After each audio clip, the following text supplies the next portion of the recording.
watoto wako. Asante kwa ajili ya kanisa ambalo umelikusanya hapa Mungu. Asante kwa ajili ya watoto wako Mungu ambao umewakusanya katika hema yako asubuhi ya leo Baba.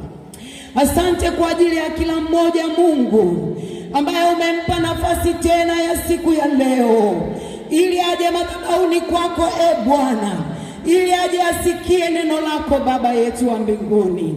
Baba, hatuko hapa kwa sababu nyingine. Hatuko hapa kwa sababu tumejileta. Hatuko hapa kwa sababu Bwana tumekuja tu. Tuko hapa kwa sababu Baba tumekuja kwako Bwana.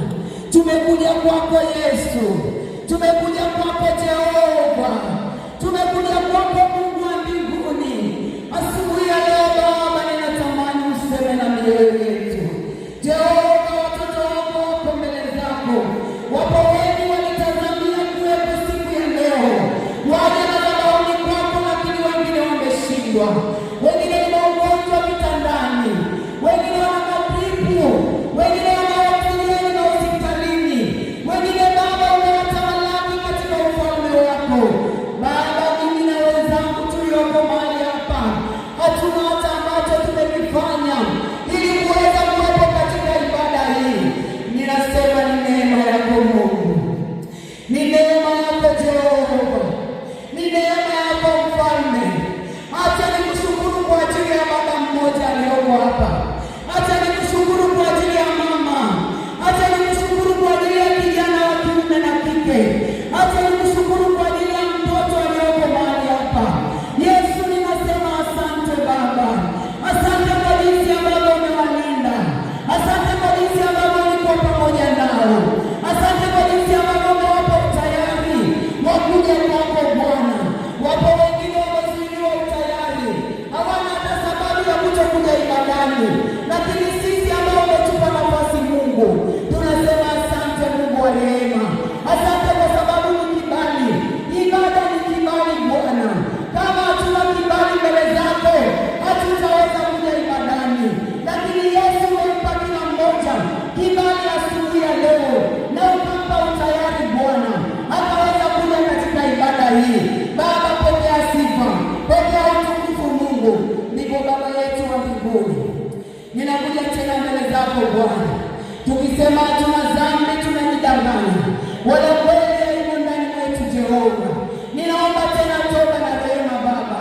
Ninaomba tena toba na rehema Mungu kwa ajili ya kila mmoja. Yesu, nisamehe Baba, mimi nisiyestahili, lakini kwa huruma zako umetustahilisha Baba. Samehe Baba yule, samehe mama yule, samehe kijana yule Baba. Warehemu kwa huruma zako Bwana. Kwa huruma zako tunaomba rehema Yesu. Usitusahau Baba yetu wa mbinguni. Unapowahurumia wengine, na sisi tunaomba huruma zako za kimbingu Baba. Usitusahau kwenye hiyo huruma. Tusamehe kwa makosa yetu. Tunapoenda kukaa mezani kwako Mungu kwa ajili ya kula ujumbe wa neno lako Baba wa rehema, ninaomba uandae moyo wa kila mmoja. Ninafungua masikio yake ya rohoni, ninafungua usikivu wake Bwana. Ninaachilia roho ya utulivu ndani mwake. Kila roho ya mawazo mabaya ninaikemea kwa damu ya Yesu.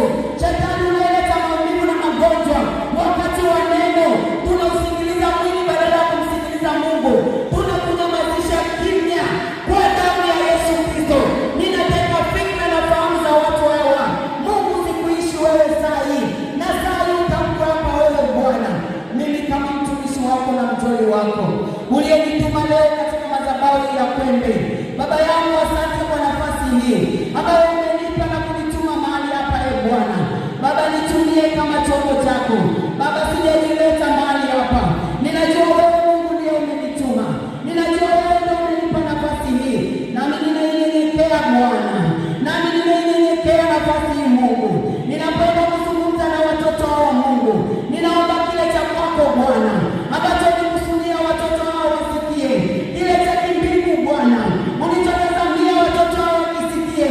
Baba wa rehema, ukaachilie, achilia Roho yako Mtakatifu azungumze na sisi Bwana, azungumze na mioyo yetu katika jina la Yesu Kristo wa Nazareti aliye hai. Baba, tunaomba na kushukuru.